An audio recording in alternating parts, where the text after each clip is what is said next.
So dito, pinaliwanag sa atin ng ating putingas from Malacanang na mismo narinig niya ang usapan sa plano ni Liza Tanas, ni Bangag at ni Tambaloslos. Ang sabi, ang sequence of events nila ay ganito. Gibain si Vice President Day Sara, gamitin ang confidential funds issue.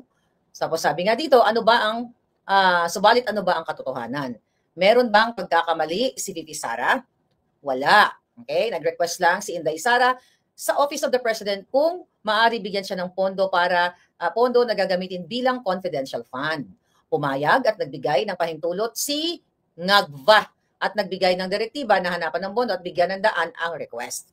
So malinaw na ang source of funding ay Office of the President, na siya rin ang nag-approve ng request na maaari namang i-deny o disapprove kung mayroong batas na malalabag kung ito ay unconstitutional.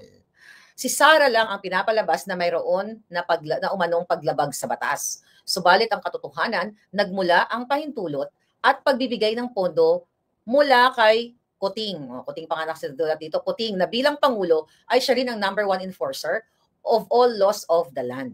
Ngayon, kung ito ay unconstitutional, si Kuting o si Bangag dapat ang managot at ma-impeach dahil siya ang nag-aproba at nagbigay ng pondo kay Sara.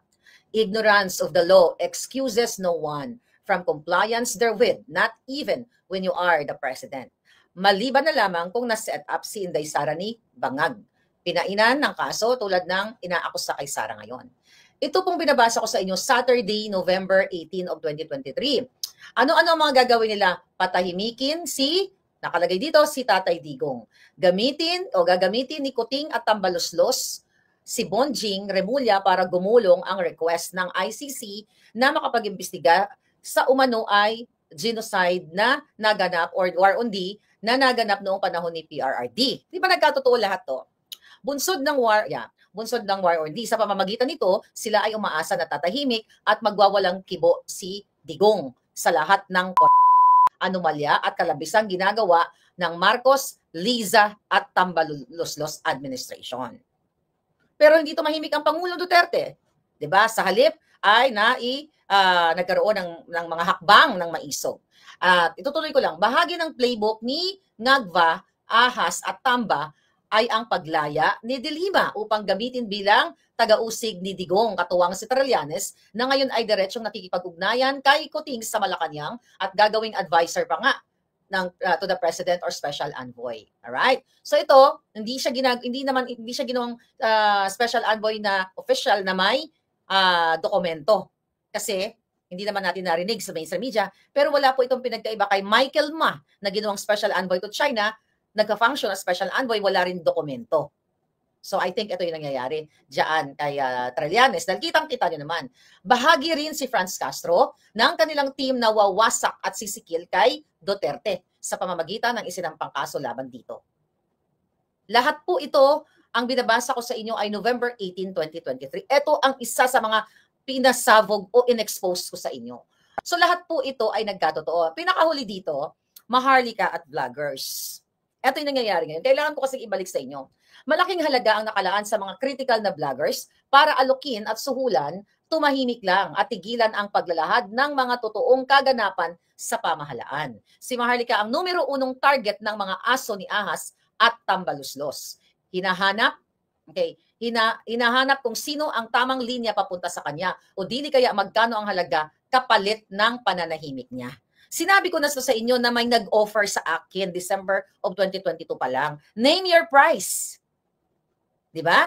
Pero hindi ko, 3 tao 'yon. Okay? Hindi ako pumayag na magpabayad sa mga buwaka ng inang ito. Kaya patuloy pa rin po tayo nagsasalta. Kaya ang naging ending, dahil hindi ako pumayag na magpabayad sa kanila, 4 cases, proxy cases, ang final ng 3 nitong Liza Tanas, Bangag, Tambaloslos, gamit ang kanilang mga proxy cases, ang kanilang mga tao para i-intimidate ako, para matakot ako, para nga naman wala nang maingay sa social media na nagsasabi na si Marcos Jr. ay addictus benedictus, na si Liza Tanas ay 2 bata sa Turkey, ang Marcos Araneta Tambaloslos ay sangkot sa lalo na si Liza Tanas.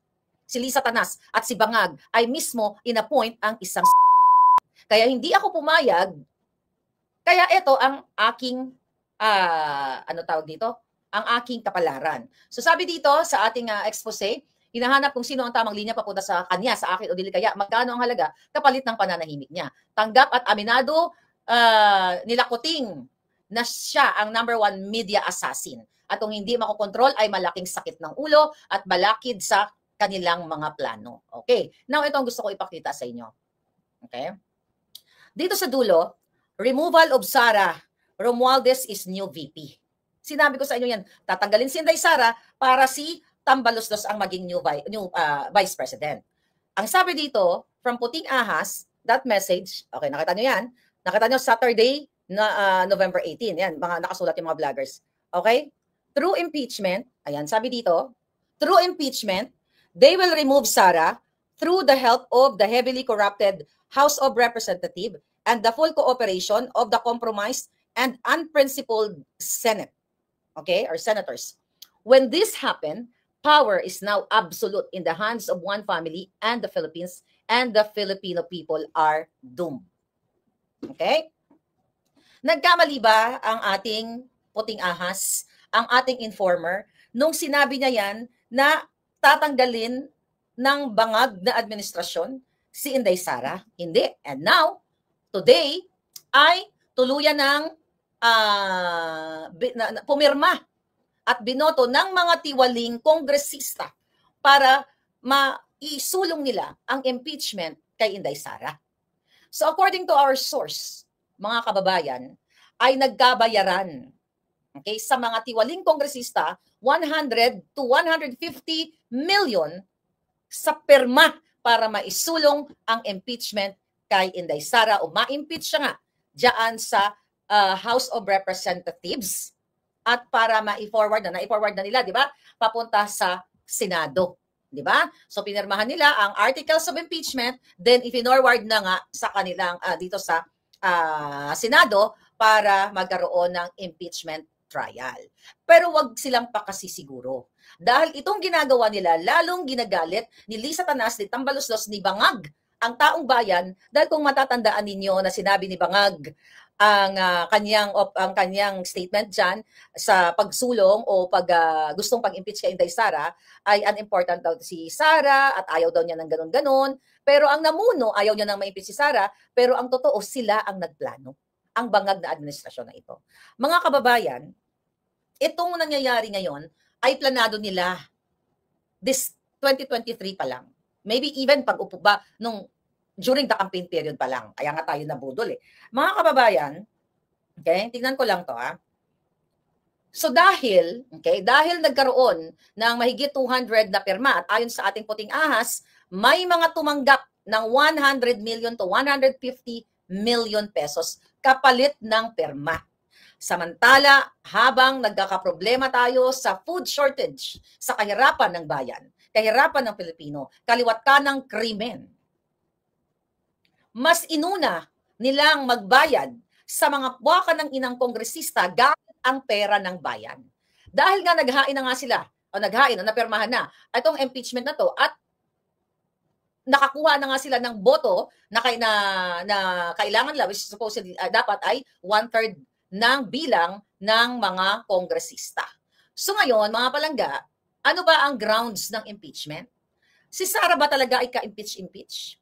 Okay, tingnan natin.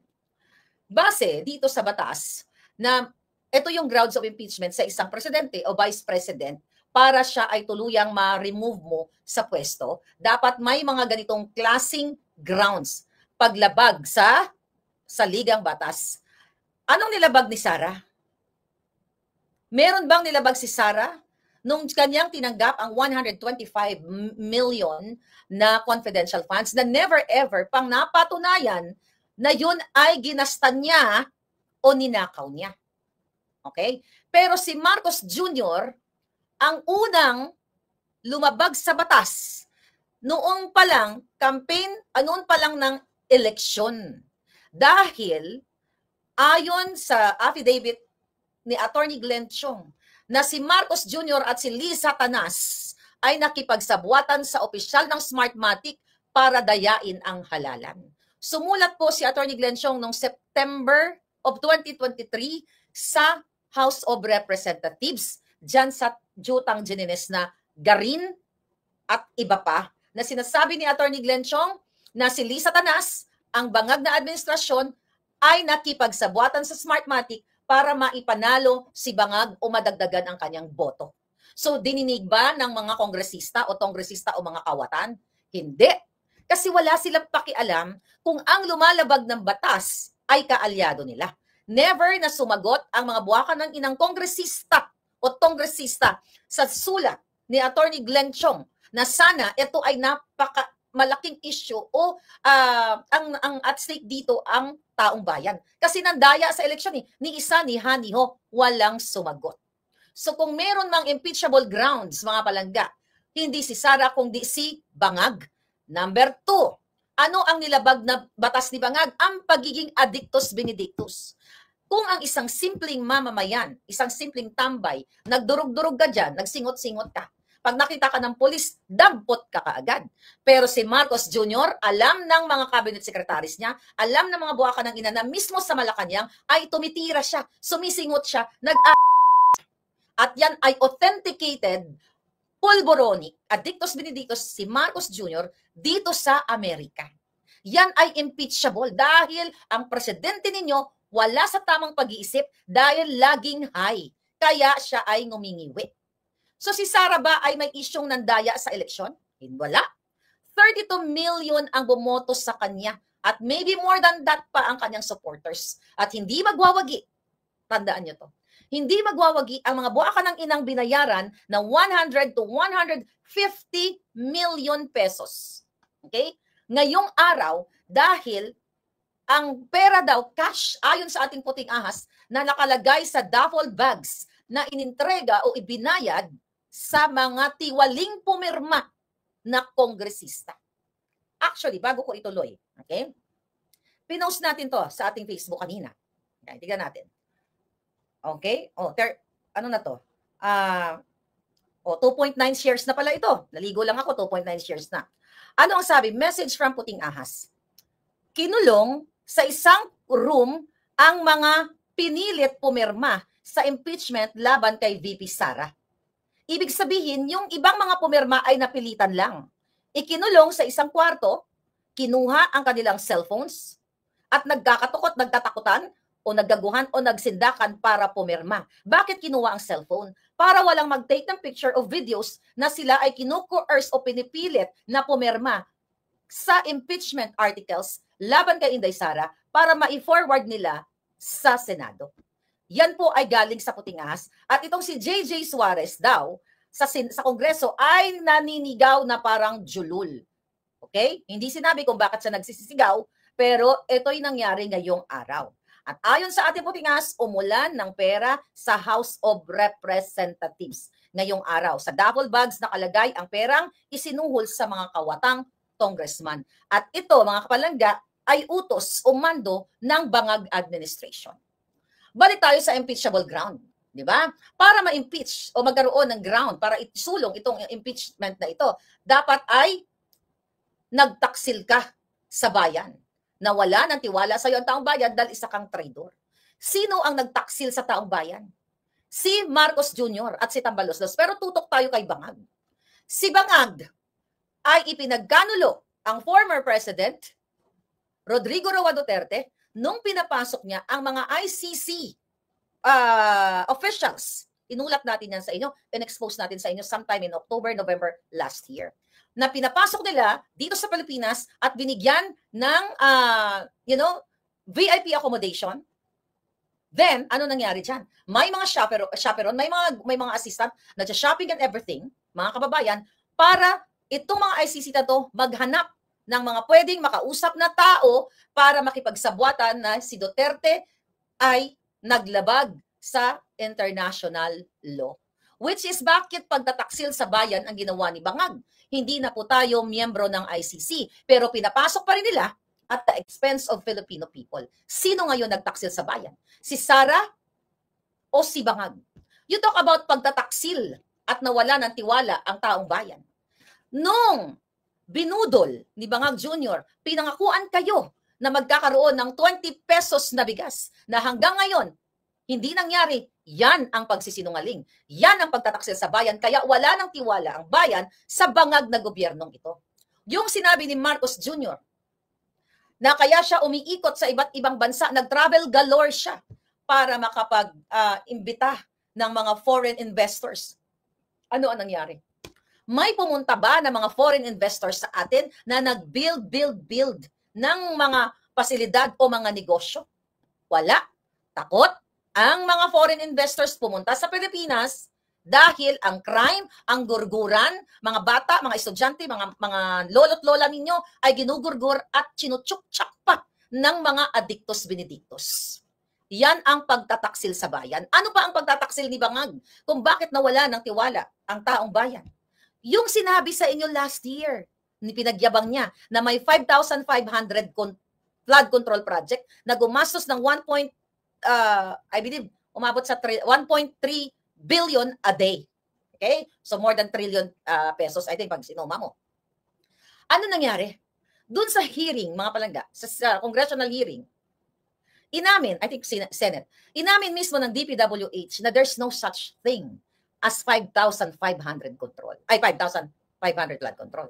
If you talk about 125 million na ibinibintang kay Sara na kanyang nilustay na hindi naman.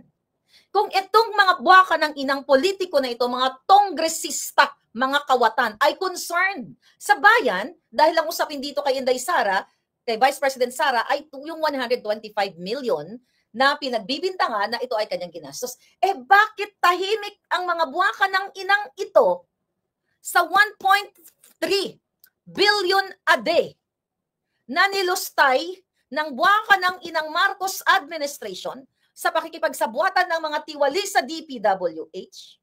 Mga kababayan, ibig sabihin, wala silang pakialam sa Pilipino, wala naman talaga silang concern sa 125 million na kasi kung ikaw ay kongresista o politiko o ikaw ay public official, di ba? Na may concern ka sa mamamayan dahil yan ang iyong mandato to serve the people and to serve the country.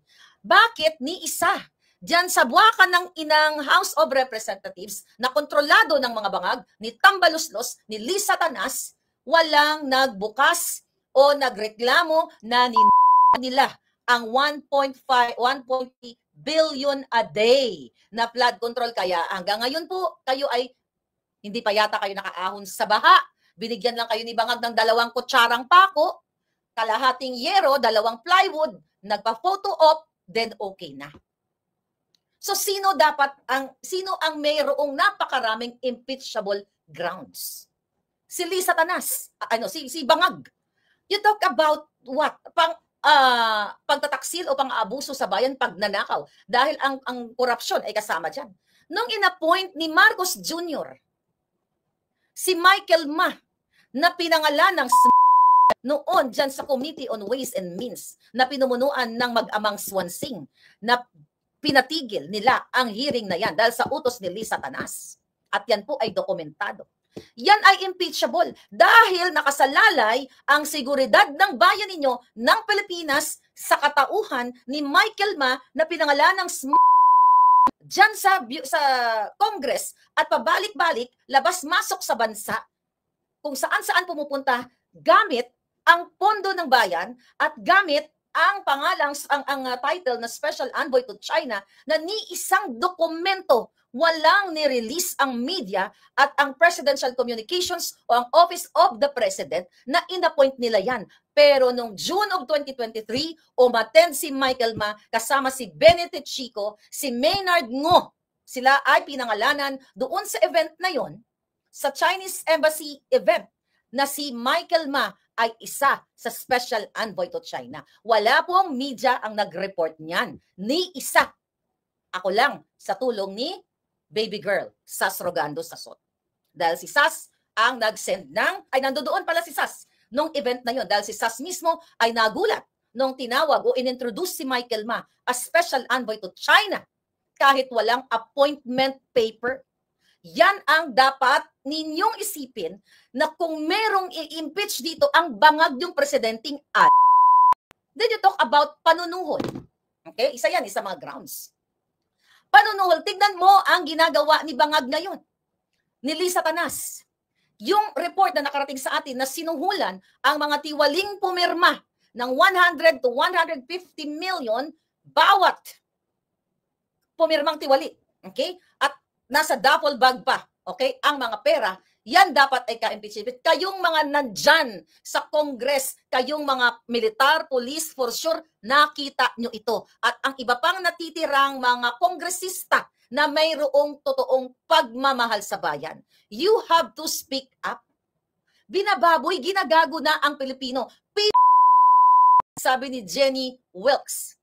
Mga kababayan, talagang ito, kung hindi kayo kikilos, kung hindi kikilos ang ating mga militar, ang mga pulis na mag-speak up, then talagang pamumunuan kayo ng mga bangag. Tandaan ninyo, yung kapapasok lang. Itong impeachment kay Sara, sinabi ko na to sa inyo. Dahil nga, may nakarinig mismo na katabi ni Bangag at ni Liza Tanas, ni Tambaluslos, nung ito'y pinag-usapan nila.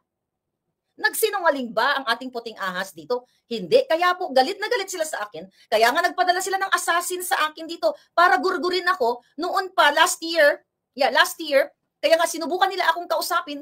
Ulitin ko, December pa lang ng 2022 ay iniimbita na ako para mag-reconcile kay Liza Tanas at sorpresahin ko raw siya sa Malacanang. Hindi po ako pumayag dahil alam ko trap lang yun. Baka pagdating ko sa Malacanang ay itulak ako ni Liza Tanas at sabihin ako ay nagpatiwakal. Hindi ako tanga.